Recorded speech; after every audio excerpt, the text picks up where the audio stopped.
Bonjour à tous. Un rassemblement de plusieurs centaines de personnes devant le rectorat de Dijon hier. Le mouvement de grève était national dans le secteur de l'éducation. En Côte d'Or, plusieurs établissements se sont mobilisés hier contre la carte scolaire de 2026. La manifestation s'est ensuite déplacée devant le rectorat. Les grévistes dénoncent la suppression de 164 postes dans l'académie. Un constat alarmant en Bourgogne-Franche-Comté, de plus en plus de vétérinaires sont victimes d'agressions de clients dans leur cabinet. Le conseil régional s'est même entretenu avec le procureur de la République de Dijon et la gendarmerie pour savoir comment réagir. Les élus demandent d'élargir la loi Pradal aux vétérinaires, une loi qui protège les professionnels de santé contre les attaques. Retour sur le procès Zepeda dans le Doubs. Depuis 2 jours, l'accusé de 35 ans comparaît devant la cour d'appel de Lyon pour le meurtre de son ex-petite amie japonaise, Narumi Kurosaki, en 2016 à Besançon. Hier, il a admis avoir menti par honte et par peur, mais assure l'avoir laissée vivante. Le procès doit durer encore une semaine. Pour rappel, le Chilien trentenaire avait été condamné à 28 ans de réclusion criminelle avant que cette décision soit annulée en cassation.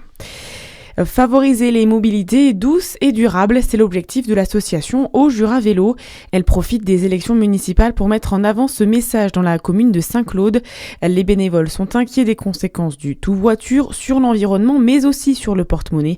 Ils souhaitent notamment développer des actions de sensibilisation auprès des citoyens du territoire. Dans l'actualité également, Emmanuel Macron appelle à la désescalade au Moyen-Orient. Le président français s'est de nouveau exprimé hier à l'issue d'un sommet européen à Bruxelles.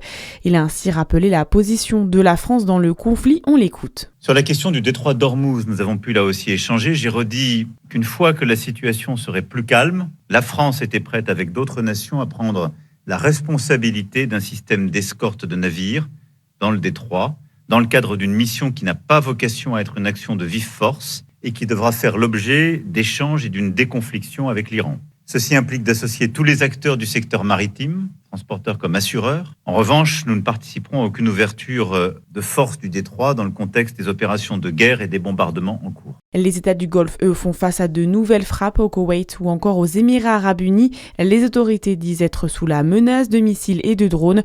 En Arabie saoudite, 6 drones ont été interceptés et détruits dans l'est du pays et dans un autre dans le nord. En attendant, la France se veut rassurante face aux inquiétudes de pénurie dans le pays. Le cabinet du ministre délégué à l'Industrie, Sébastien Martin, l'a assuré hier. Il n'y a aujourd'hui aucune rupture d'approvisionnement liée à la guerre au Moyen-Orient. Et puis on termine par du sport. Gros programme ce soir pour la JDA. Les basketteurs dijonnais se déplacent à Nancy ce soir pour la 23e journée de Betclic Elite. Nos joueurs 11e au classement vont tenter de rentrer dans le top 10. Coup d'envoi à 20h30. À suivre votre météo sur Fréquence Plus.